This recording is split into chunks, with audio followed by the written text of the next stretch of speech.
रत्नागिरी आणि जगभरातील बातम्यांचे सुपरफास्ट अपडेट मिळवण्यासाठी रत्नागिरी खबरदारच्या सर्व सोशल मीडिया प्लॅटफॉर्मना आजच लाईक, सबस्क्राइब आणि फॉलो करा। प्रेम, विश्वासघात आणि एकापाठोपाठ दोन खून। रत्नागिरी जिल्ह्यात उघडकीस आलेल्या एका अशा हत्याकांडाने संपूर्ण महाराष्ट्र हादरला आहे, जिथे एका सैतान प्रियकराने आपल्या दोन गुन्ह्यांना लपवण्यासाठी आंबा घाटालाच मृत्यूचा सापळा बनवलं होतं।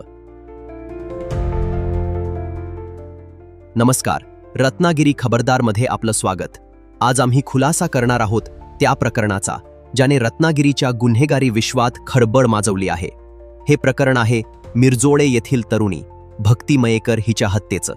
पण या कथेला एक असं वळण मिळालंय जे ऐकून तुमच्याही अंगावर काटा येईल। भक्ती मयेकर आणि खंडाळ्याचा बार मालक दुर्वास पाटील गेल्या 2 वर्षांपासून प्रेम संबंधात होते। सारं काही सुरळीत सुरू असताना भक्ती गरोदर राहिली आणि तिने दुर्वासकडे लग्नाचा हट्ट धरला। पण दुर्वासचे इरादे काही वेगळेच होते। लग्नाच्या जबाबदारीतून सुटण्यासाठी त्याने आपल्याच प्रेयसीच्या हत्येचा कट रचला।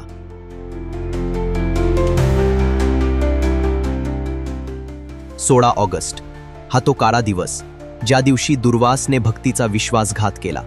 त्याने तिचा खून करून तिचा मृतदेह आंबा घाटातील 60 फूट खोल दरीत फेकून दिला। आणि इतक्यावरच तो थांबला नाही, तर आपल्यावर संशय येऊ नये म्हणून त्याने दुसऱ्याच मुलीशी साखरपुडाही केला।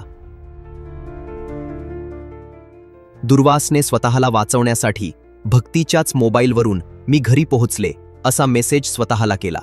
पण तंत्रज्ञानापुढे त्याचं हे नाटक टिकलं नाही। पोलिसांना दोन्ही मोबाईलचं लोकेशन एकाच ठिकाणी मिळालं आणि त्यांचा संशय बळावला।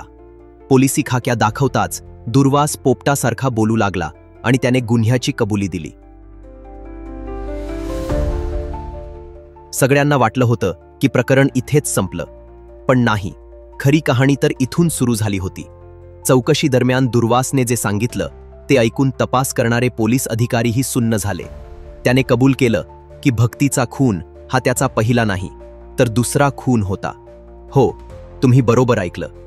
वर्षभरापूर्वी दुर्वासने आपल्याच बारमध्ये काम करणाऱ्या एका कामगाराचा खून केला होता आणि धक्कादायक म्हणजे त्याचाही मृतदेह त्याने त्याच आंबा घाटात फेकून दिला होता।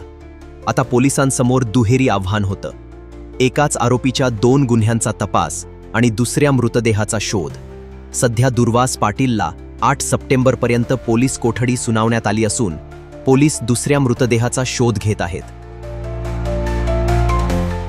जनशक्तीचा बुलंद आवाज म्हणजेच रत्नागिरी खबरदार।